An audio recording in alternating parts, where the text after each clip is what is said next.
नमस्कार, मैं हूं आपके साथ मयंक। तो देखिए, मेरे बड़े सारे दर्शकों ने मुझसे ये कहा कि मयंक जी ये बताइए कि जो ईरान में कल धमाकों की खबरें आई उनका सच क्या है। हम विश्लेषण करेंगे कि ये जो धमाकों की खबरें आई ईरान में, इसकी असली वजह क्या रही।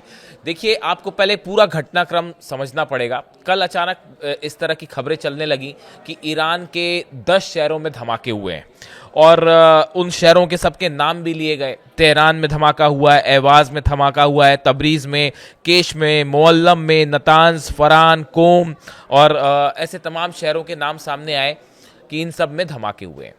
इसी बीच एक तस्वीर सामने आती है जो कि बंदर अब्बास की तस्वीर है, जिसमें एक बिल्डिंग जो है वो उसको क्षति पहुंची दिखाई दी गई, उसके 2 फ्लोर तबाह हो गए और इस तरह के दावे होने लगे कि ये जो हमले हैं ये एयर स्ट्राइक से किए गए और ईरान के आईआरजीसी के एक नेवी कमांडर हैं अली रेजा, इनको निशाना बनाते हुए ये हमला किया गया है। इस तरह के दावे आए और कुछ लोगों ने तो ये भी कह दिया कि अली रेजा जो है उनकी मौत हो गई इस हमले में।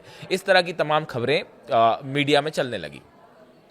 अब देखिए, मैं ध्यान से फॉलो कर रहा था जिस समय ये कल बीती रात भर जब ये खबरें आ रही थी। मैं पूरी तेहरान की जितनी न्यूज़ एजेंसीज़ हैं, मिडिल ईस्ट के जितने बड़े अखबार हैं, न्यूज़ एजेंसीज़ हैं, मैं सबको फॉलो कर रहा था। अब हम इसको समझने की कोशिश करते हैं कि ये आखिर इसके पीछे का सच क्या है।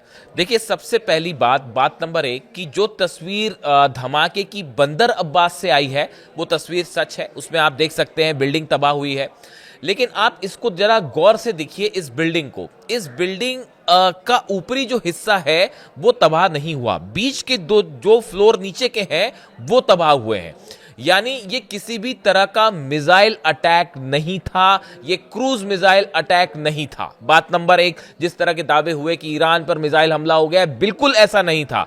अगर क्रूज मिसाइल फायर की जाती तो ये पूरी की पूरी बिल्डिंग तबाह हो जाती। बात नंबर 1। बात नंबर 2, कहा गया कि ये ड्रोन अटैक हो सकता है। ये बिल्कुल भी किसी तरह का ड्रोन अटैक नहीं था, जहां तक मैं समझ पा रहा हूं, जहां तक मैं एनालाइज कर पा रहा हूं। देखिए, अगर कोई ड्रोन आके अटैक करता, यह संभव ही नहीं है कि बिल्डिंग के ऊपरी हिस्से को तबाही ना मचे। ऊपरी हिस्से में जो है वो नुकसान, बीच के 2 हिस्से में फ्लोर पे जो है नुकसान हो जाए, ऊपर की बिल्डिंग में खास नुकसान नहीं है, सिर्फ शीशे टूटे, ये संभव नहीं है। अगर आप ड्रोन से कोई बड़ा धमाका करते हैं, बॉम्ब ड्रॉप करते हैं या इस तरह का कुछ चीज होती है तो पूरी बिल्डिंग को नुकसान पहुंचता, सिर्फ 2 फ्लोर को नुकसान नहीं पहुंचता।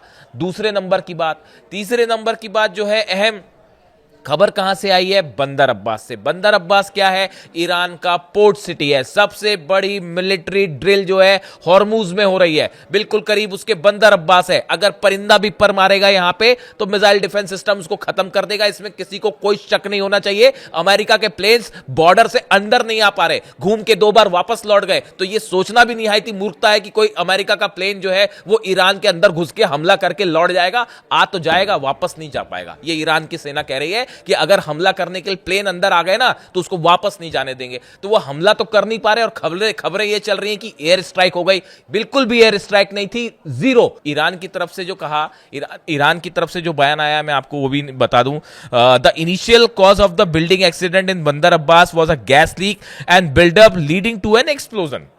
जो फायर चीफ है मोहम्मद अमीन लियाकत, उनकी तरफ से जो बयान आया, इन्होंने कहा कि ये जो एक है गैस लीक की वजह से ये धमाका हुआ है और उससे ये ब्लास्ट हुआ, इस तरह की बात है। लेकिन अगर हम मान भी लेते हैं कि ये किसी तरह का अटैक था और मोसाद ने ये अटैक करवाया, क्योंकि इसका कुछ आप अगर देखें मोडस ऑपरेंडी जो है वो मोसाद के अटैक की तरह है, उस स्थिति में भी ये आईडी ब्लास्ट हो सकता है कि एक कोई बॉम्ब प्लांट किया गया और धमाका कर दिया गया।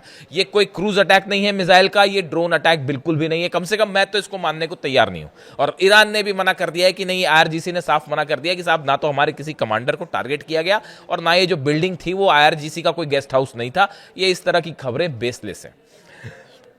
ये हो सकता है भाई, देखिए वॉर की स्थिति है, कुछ भी हो सकता है। ईरान में कई जगह प्रदर्शन हुए, हिंसा हुई, बड़े सारे जासूस हैं, बड़े सारे स्लीपर सेल्स ईरान में काम कर रहे हैं, इसमें कोई शक नहीं है, जो मोसाद के भेजे हुए हैं। अब वो उसमें से किसी ने जाके वहां पे बम ब्लास्ट कर दिया हो, आईडी एक्सप्लोजन, इसका नेचर बहुत कुछ आईडी एक्सप्लोजन की तरह है। अगर आप फॉलो करते हैं जो धमाके होते हैं, मैं फॉलो करता हूं सबको कि किस नेचर का ब्लास्ट है, कितना उससे नुकसान हुआ है, तो ये it's more like ID blast. अगर ये है तो या तो हो सकता है जो ईरान कह रहा है वही सच हो कि ये गैस गैस लीक की वजह से हुआ, या अगर कोई इसमें फाउल प्ले है भी तो ये आईईडी ब्लास्ट था जो कि बिल्डिंग के बाहर रख के इसको ब्लास्ट किया गया।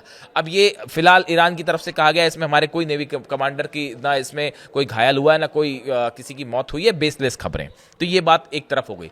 अच्छा, ये जो खबरें चली कि ईरान के कई शहरों में धमाके हैं, इसमें कल बड़ी हैरान करने वाली चीजें भी थी। एक तस्वीर में देख रहा था कि एक खुले इलाके में ईरान के एक खेत में आग लग गई और धुआं उठ रहा है। अब साहब घास वास रखी हुई है ईरान के कुछ इलाके में, वो खेत में कहीं रखी, उसमें आग लगी है, अब वो धुआं उठ रहा है। अब दूर से जो है किसी ने फोटो खींच के डाल दी कि साहब यहां भी हमला हुआ है, तो अब खेत में हमला होगा क्या? तो बिल्कुल बेसलेस होती है, एकदम बेसलेस। 10 शहरों में धमाके हो गए और इतने लोग मारे गए, ऐसा कुछ नहीं था, एकदम बेसलेस बात थी। हाँ, ये बंदर अब्बास में जो अटैक हुआ ये बिल्कुल सही था कि ये हमला हुआ है, यहां पे ब्लास्ट हुआ है, लेकिन उसकी वजह क्या है ये अब तक साफ नहीं है। अब देखिए, ये जैसी खबर आई कि भाई ईरान में सब जगह खबर चलने लग गई पूरे दुनिया भर के मीडिया में कि ईरान में ब्लास्ट हुए हैं, सबसे पहला बयान इजराइल की तरफ से आ गया। इजराइल कह रहा भैया हमने हमला नहीं किया, हमला नहीं किया। उसको इजराइल को ये चिंता सता रही है कि अगर कहीं ये मान लीजिए ईरान ने ये मान लिया कि ये इजराइल का हमला है और मिसाइलें तान दी तो क्या होगा, मिसाइलें दाग दी तो क्या होगा, तेल अवीव का क्या होगा, हाइफा का। और वहां पे ईरान पे तो जो है एक बिल्डिंग के बाहर हमला हुआ है जिसमें 2 फ्लोर खराब हुए, 2 फ्लोर तबाह हुए, और अगर तेल अवीव पे मिसाइलें बरस गई तो फिर क्या होगा? तो इजराइल की तरफ से तुरंत बयान आने शुरू हो गए कि अरे भाई इस धमाके में हमारा हाथ नहीं है, इस धमाके में हमारा हाथ नहीं है, हमने धमाका नहीं करवाया। मतलब गजब का खौफ साहब। अब देखिए बयान कल रात के फॉलो कीजिए इजराइल क्या कह रहा है। तो देखिए ये इस तरह से खबरें आनी शुरू हुई। अब इस बीच एक और इंटरेस्टिंग चीज हुई, ये पूरा घटनाक्रम लाइन से चलता रहा।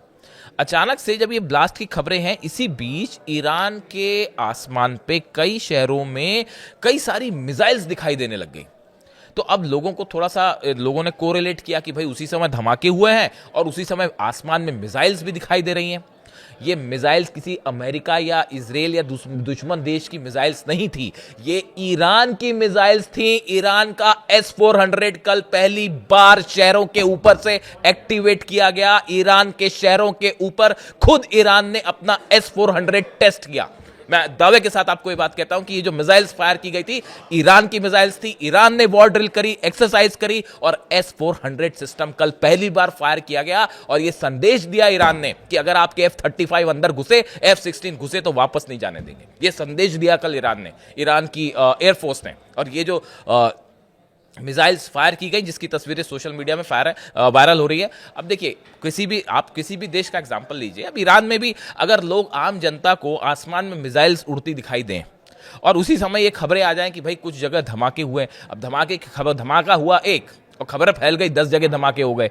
अब देखिए ऐसी स्थिति में ये एक स्वाभाविक सी बात है कि अब जो टेंशन बिल्टअप है उसके बीच में ये अनुमान लगाया जाने लगता है भाई कहीं पे अमेरिका ने हमला तो नहीं कर दिया और कहीं इजराइल ने हमला तो नहीं कर दिया, क्या अटैक शुरू हो चुका है? ऐसा कुछ नहीं था, बिल्कुल बेसलेस बात थी। दूसरी बड़ी बात कि ये S-400 फायर हो। अब देखिए इसमें एक गौर करने वाली बात है, पिछले कुछ समय में आपको समझना पड़ेगा कि कल जो धमाके की खबरें आ रही थी वो दक्षिणी इलाके से आ रही थी ईरान के, खास तौर पे जो बॉर्डर इलाका है। देखिए मैं बार बार आपको बोल रहा हूं, जो इराक और ईरान की सीमा है ये इसके आसपास से सटे इलाकों में धमाके की खबरें आ रही हैं। इस बार अगर हमला होता है, जंग होती है, तो इराक और ईरान का जो बॉर्डर है ये सबसे अहम रोल प्ले करने वाला है, क्योंकि बाकी जगह से हमले की संभावना थोड़ी कम दिख रही है इस बार।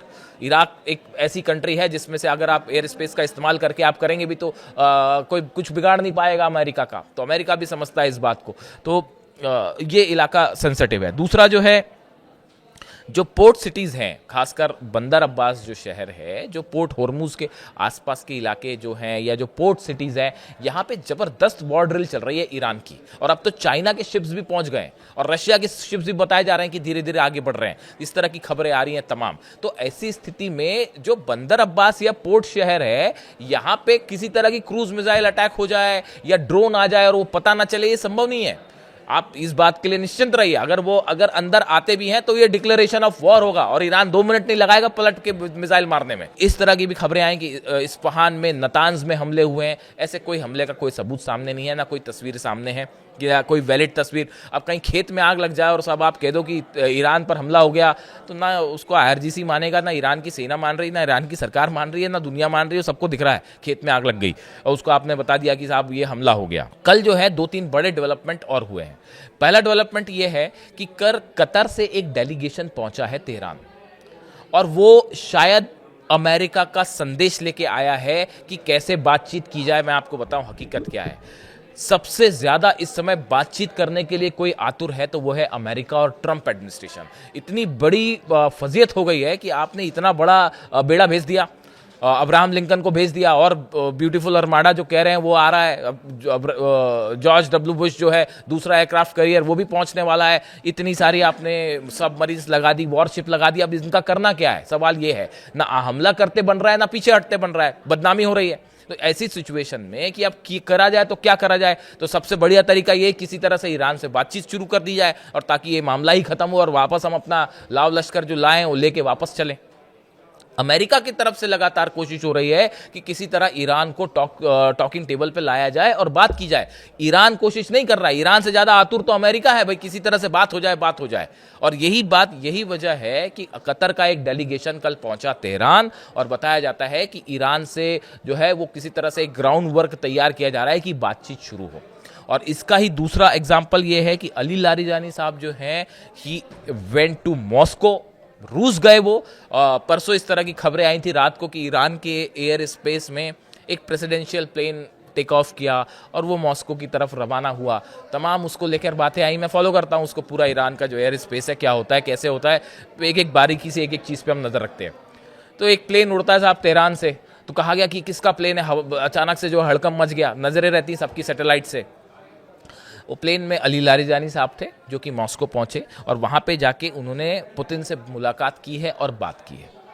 अब इस पूरे मामले में रूस का रोल भी बेहद अहम हो गया है। अब देखिए, एक अली लारिजानी साहब का एक जो पोस्ट आया है, उन्होंने कहा है कि मीडिया वॉर से बनाए जा रहे माहौल के उलट बातचीत के लिए एक स्ट्रक्चर बनाने का काम चल रहा है। देखिए, जो बात मैं आपसे कह रहा था ना कि हवाई खबरें चल रही है बहुत सारी, खासकर मिडिल ईस्ट में, और इसराइल के अखबारों में तो और ज़्यादा चल रही हैं कि साहब जो है जंग हो गई और हमला हो गया, या इस तरह की जो तमाम बातें हैं। अली लारिजानी साहब ने क्या कहा कि मीडिया वॉर से बनाए जा रहे माहौल के उलट, कि एक जो बड़ा हवा क्रिएट किया जा रहा है, वॉर होगा, नहीं हो रहा ऐसा कुछ, और बातचीत के लिए एक स्ट्रक्चर बनाने का काम चल रहा है। ये अमेरिका लगातार ये कोशिश कर रहा है कि किसी तरह से बातचीत होए ताकि ये मामला थोड़ा सा खत्म हो, हम अपने जो जहाज वहाज लाए हैं लाके वापस ले चले तो थोड़ी इज्जत बच जाए। ऐसी स्थिति में ये जो खबरें हैं, मेरे बड़े सारे दर्शकों ने कहा कि भाई कल की ये बताइए, ये जो धमाके हुए ईरान में, इसका सच। बंदर अब्बास में धमाका हुआ है, शायद एक आध जगह और धमाके की खबर है, लेकिन ये किसी तरह का एयर स्ट्राइक नहीं था, ये ड्रोन स्ट्राइक नहीं थी। ये या तो हादसा है जैसा ईरान कह रहा है, ईरान ही ज़्यादा बेहतर बताए। हम यहाँ बैठे बैठे हम तो कोई आकलन कर नहीं सकते, हवाई खबर तो आपको बताएंगे नहीं। ईरान का कहना है कि ये गैस लीक से ब्लास्ट है, लेकिन अगर ये फाउल प्ले है भी तो ये आईडी ब्लास्ट था, और कोई ऐसे बड़े स्केल पर नहीं था ये ब्लास्ट, कि कोई वॉर वाले लेवल का ब्लास्ट हो, ऐसा बिल्कुल नहीं था। अब इससे जुड़ा जो भी अपडेट होगा, देखिए अगले 4-5 घंटे बेहद अहम होने वाले।